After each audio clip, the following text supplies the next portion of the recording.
আগে মা বাপ দুজন নিজেদের চরিত্র ঠিক করেন, কারণ মা বাপের চরিত্রে যদি দূষণ থাকে সন্তান কোনোদিন চরিত্রবান হবে না।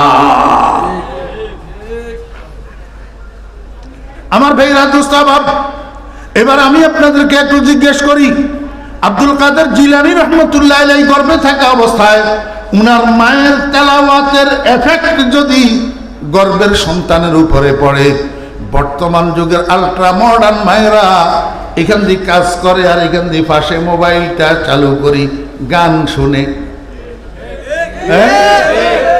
এখান দিয়ে কাজ করে, এখান দিয়ে মোবাইলটা চালু করে কি করে গান শুনে, গান শুনতে শুনতে কাজ করে।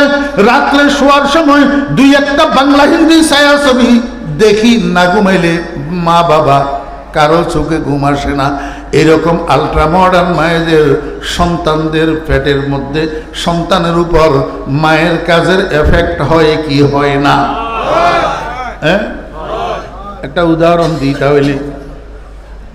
পরের দিন ফলার মেট্রিক পরীক্ষা, পরের দিন ফলার মেট্রিক পরীক্ষা, আগের দিন সন্ধ্যায় ফলা ড্রয়িং রুমে টেলিভিশনের সামনে বসছে, যে বসছে আর উঠে না। মায় বারবার যাইয়া কয়, বাবারে আগামী দিন তোর মেট্রিক পরীক্ষা, তুই পাশ করবি কেমনে, লেখাপড়া করা ছাড়া? জানা বাবা কিছুক্ষণ পর, কিন্তু ফলা টেলিভিশনের সামনে থেকে উঠে না। শেষ পর্যন্ত হইতে হইতে রাত্রে 10টা যখন বাজছে, মায় যাইয়া কয় যে বাবা এখন আর পড়ার দরকার নাই, এখন 4টা খাইয়া শুইয়া যা, ভোর রাত্রে মোল্লায় আজান দিলে শোয়ার থেকে উঠি কিছু লেখাপড়া করিস, তাহলে অন্তত পাস করতে পারবি, নতুবা তো তুই পাস করবি না। এতেও ছেলে টেলিভিশনের সামনে থেকে উঠে না। তো মা কি করছে, নিরুপায় হইয়া সুইচ বোর্ডের কাছে গেছে, যাইয়া 2টা সুইচ একসাথে অফ করছে।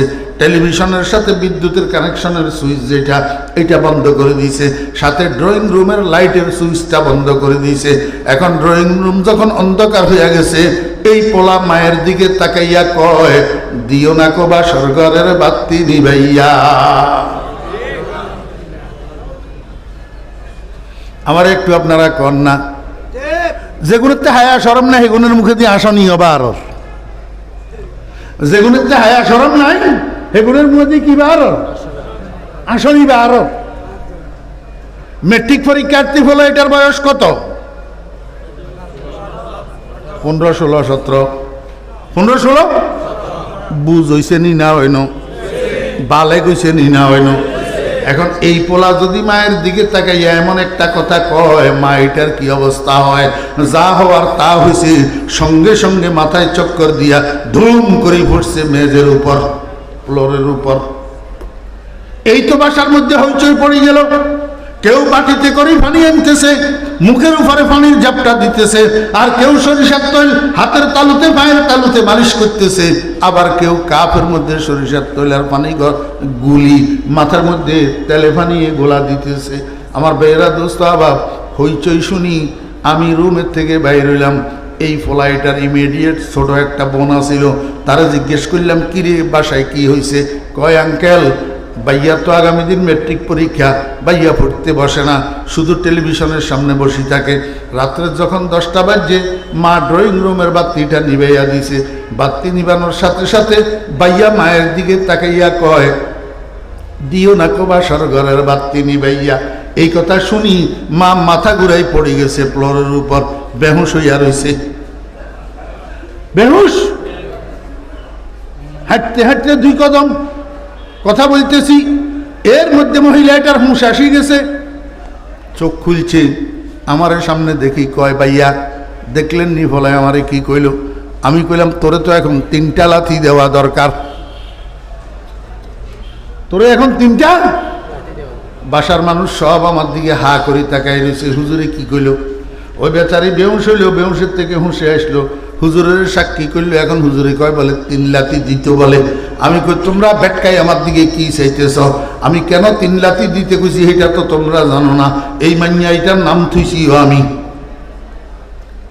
মাইয়া মানে মারি, নাম থুইছি, বিয়ার কলমাও পড়াইছি আমি। এই মাইয়া এটার স্বামী একটা বড় ব্যবসায়ী। তখনকার যুগ, তখন টাচ মোবাইল বাইর হয় নাই, তখন ডিভিডি বিসিডির সেট ছিল, ডিভিডি বিসিডির সেট। যুবক যুবক পোলারা হাটে বাজারে ভিডিওর দোকান দিত, ভিডিওর দোকান। এই ভিডিওর দোকানের মধ্যে এত বড় বড় ক্যাসেট কতগুলা বিক্রি করতো, ভাড়া দিত। ইন্ডিয়ান বাংলা ছায়াছবির ক্যাসেট, সিনেমার ক্যাসেট। তো যাদের কাছে পয়সা আছে এরা ডিভিডির সেট, বিসিডির সেট কিনি টেলিভিশনের লগে সংযোগ করে রাখছে।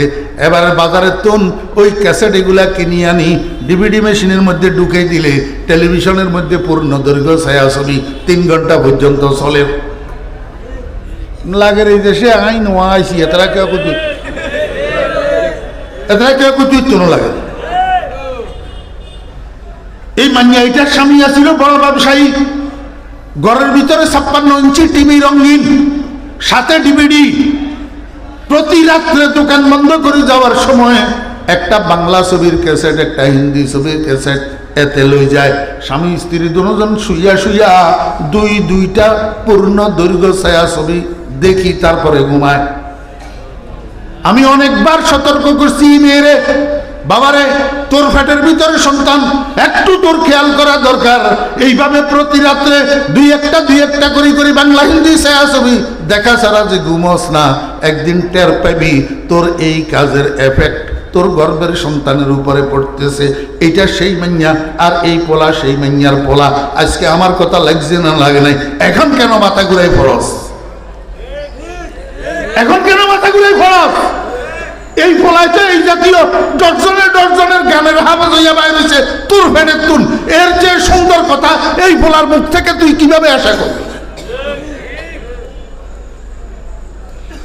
এবারে আপনারা বুঝছেন নিয়ে একটু, মায়ের পেটে থাকতে মায় কেমনে সন্তান নষ্ট করে।